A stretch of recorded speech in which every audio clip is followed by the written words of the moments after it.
तर पाहूयात तारुण्यभानचा आजचा विषय. नमस्कार मंडळींनो, तारुण्यभानच्या अंतर्गत आज मी तुमच्यासोबत वंध्यत्वाची जी समस्या असते त्याविषयी चर्चा करणार आहे. प्रत्येक जोडप्याला लग्न झाल्यानंतर असं वाटतं की आपल्या घरामध्ये एक छोटासा कृष्ण यायला पाहिजे, छोटंसं बाळ यायला पाहिजे, आणि ही अगदी स्वाभाविक इच्छा असते. पण तरीसुद्धा असं लक्षात येतं की काही जोडप्यांना मूलबाळ होत नाही आणि मग त्याला वंध्यत्व म्हणतात.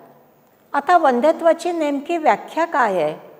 तर एखाद्या जोडप्याचं लग्न झालं, ते सोबत राहतात आहेत आणि 1 वर्षपर्यंत त्यांचे नियमित लैंगिक संबंध येऊन राहिलेत, कुठल्याही गर्भनिरोधक साधनांचा ते वापर करत नाही आहे, तरी पण जर पत्नी गरोदर राहिली नाही तर आम्ही म्हणतो की वंध्यत्वाची समस्या आहे. वंध्यत्वाला इंग्लिशमध्ये इनफर्टिलिटी म्हणतात. आता या वंध्यत्वाचे 2 प्रकार आहेत, primary and secondary. Primary infertility म्हणजे त्या जोडप्यामध्ये ती बाई कधीच गरोदर राहिलेली नाही आहे, आणि सेकंडरी इनफर्टिलिटी म्हणजे आधी तिला कधी गर्भधारणा झाली, एखादं मुलंही झालं असेल, कधी गर्भपात झाला असेल, पण त्यानंतर प्रयत्न करूनही, नियमित लैंगिक संबंध येत असूनही, कुटुंब नियोजनाच्या कुठल्याही साधनांचा वापर न करताही ती बाई जर गरोदर राहत नसेल तर त्याला सेकंडरी इनफर्टिलिटी किंवा दुय्यम वंध्यत्व असं म्हणतात. आता या वंध्यत्वाच्या बाबतीत इंग्लिशमध्ये 2 टर्म्स आहेत, शब्द आहेत. एकाला म्हणतात इनफर्टिलिटी आणि दुसऱ्याला म्हणतात स्टरिलिटी. आणि हे दोन्ही शब्द अतिशय लूजली वापरले जातात, पण त्यातला फरक नेमका काय आहे ते लक्षात घ्या. Infertility means inability to conceive, पण त्याच्यामध्ये चान्सेस ऑफ कन्सेप्शन आहेत. म्हणजे योग्य उपचार केला तर त्या जोडप्याला मूल राहू शकतं, अशी जेव्हा परिस्थिती असते तेव्हा त्याला इनफर्टिलिटी म्हणतात. आणि स्टरिलिटी म्हणजे काय? ॲब्सोल्यूट इनॅबिलिटी टू कन्सिव्ह, म्हणजे काहीही उपचार केलेत तरी त्या जोडप्याला अजिबात मूल होण्याची शक्यता नाही किंवा त्या पत्नीला गर्भधारणेची शक्यता नाही. अशा वेळेला आम्ही म्हणतो की त्या जोडप्यामध्ये स्टरिलिटीचा प्रॉब्लेम आहे. आता या वंध्यत्वाचा आपल्या समाजामध्ये किती प्रमाण आहे? तर जगभराचे जे अभ्यास आहेत आणि जागतिक आरोग्य संघटनेने जे अभ्यास केलेले आहेत त्यावरनं लक्षात येतं की समाजामध्ये 8 ते 10% जोडप्यांना वंध्यत्वाची समस्या असते. आणि जर आपण कारणांचा शोध घेतला तर लक्षात येतं की 100 जोडपी जर घेतली आपण वंध्यत्वाची, तर त्याच्यातल्या 30% जोडप्यांमध्ये केवळ पत्नीमध्ये दोष असतो, 30% जोडप्यांमध्ये केवळ पुरुषामध्ये नवऱ्यात दोष असतो, 20% जोडप्यांमध्ये दोघाही पती पत्नीत दोष असतो, आणि 20% जोडपी अशी असतात की ज्याच्यामध्ये काहीही दोष आपल्याला आढळत नाही. पती पत्नी दोघेही नॉर्मल असतात तपासण्या केल्यानंतर, पण तरीसुद्धा त्यांना मूलबाळ होत नाही.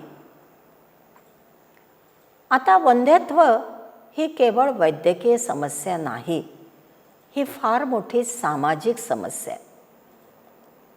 आपल्या समाजामध्ये एखाद्या बाईला मूल होत नसेल तर सर्व दोष तिच्यावरतीच टाकण्यात येतो. गरोदरपण, बाळंतपण बाईच्या वाट्याला येतं, आणि म्हणून समाजामध्ये असा प्रघात आहे की मूल होत नसेल म्हणजे बाईच दोषी असेल. आणि बहुतेक पुरुषांना असं वाटतं की मी जर लैंगिक संबंध करायला समर्थ आहे म्हणजे माझ्यामध्ये कुठलाच दोष नाही. मला आठवतं गडचिरोली जिल्ह्यामध्ये मी जेव्हा कामाला सुरुवात केली तेव्हा आदिवासी आणि गैर आदिवासी गावातल्या 100 ज्या जाणकार महिला होत्या त्यांना मी प्रश्न विचारला की तुमचे सर्वात गंभीर स्वरूपाचे आजार कोणते ते मला सांगा. आणि मला आश्चर्याचा धक्का बसला. 100% बायांनी अडलेलं बाळंतपण आणि वंध्यत्व म्हणजे मूलबाळ न होणं यांना गंभीर समस्येत टाकलं. आम्हा डॉक्टर लोकांच्या मताप्रमाणे ज्या आजारात रुग्णाचा मृत्यू होऊ शकतो तो आजार आम्ही गंभीर मानतो. त्यामुळे मी त्या बायांना म्हटलं की ठीक आहे, अडलेल्या बाळंतपणात ती गरोदरबाई मरू शकते, त्यामुळे तो गंभीर आजार आहे. पण मुलबाळ होत नसेल तर ती बाई काही मरत नाही, मग तरी तुम्ही याला गंभीर आजार का म्हणता? त्या खेड्यातल्या बायांनी मला इतकं मार्मिक उत्तर दिलं.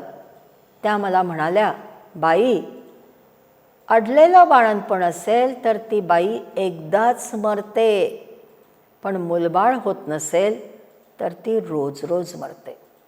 हा समाज तिला जगू देत नाही. आणि मग त्या बाया पुढे मला म्हणाल्या की बाई, आपल्या समाजामध्ये वांझोटी हा शब्द आहे, वांझोटा हा शब्द नाही आहे. आणि त्यामुळे समाजामध्ये त्या बाईसाठी ही फार मोठी सामाजिक समस्या बनते.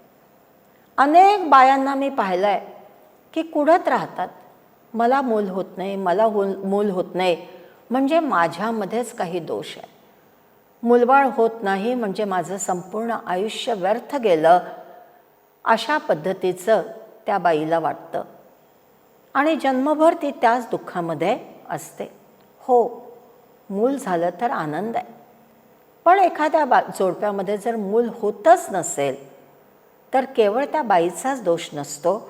आणि समजा त्या बाईचा दोष असला तरीही लग्न केवळ मूल होण्यासाठीच करत नाही, त्यासाठी सहजीवनासाठी पती पत्नीमध्ये प्रेम असावं लागतं. मूल असेल तर दुधात साखरेचा खडा, पण मूल नसेल म्हणजे पती पत्नीचं वैवाहिक जीवन संपुष्टातच येईल असा त्याचा अर्थ नाही, आणि त्या स्त्रीचं आयुष्य पूर्णपणे बर्बाद झालं असाही त्याचा अर्थ नाही. आणि मग ही सामाजिक समस्या विविध पद्धतीने समाजामध्ये दिसून येते. आता या ठिकाणी बघा, ही सासू आपल्या सुनेला सांगते, हे बघ सुनबाई, तुला सांगून ठेवते, तुमच्या लग्नाला 2 वर्ष झाले, अजून घरात पाळणा हल्ला नाही, 1 वर्षाच्या आत जर तू गरोदर नाही राहिली तर मी माझ्या मुलाचं दुसरं लग्न करेन. अनेक घरांमध्ये असं चालतं. मूल होत नसेल तर नवरे बायकोला सोडून देतात. परित्यक्ता होण्याचं एक महत्त्वाचं कारण आहे. आणि याच्यामध्ये घरच्या स्त्रियासुद्धा पुढाकार घेतात. त्या मुलबाळ होत नसलेल्या बाईला समाजामध्ये कुठलाच मान नसतो. इतर बाया तिला हिणवतात, वांझोटी वांझोटी म्हणतात, सासू सासरे तिला त्रास देतात. त्याच्यानंतर कुठे बारसं असेल, लहान मुलांचा वाढदिवस असेल, अशा वेळेला तिला बोलवत नाही, तिची नजर लागू नये म्हणून.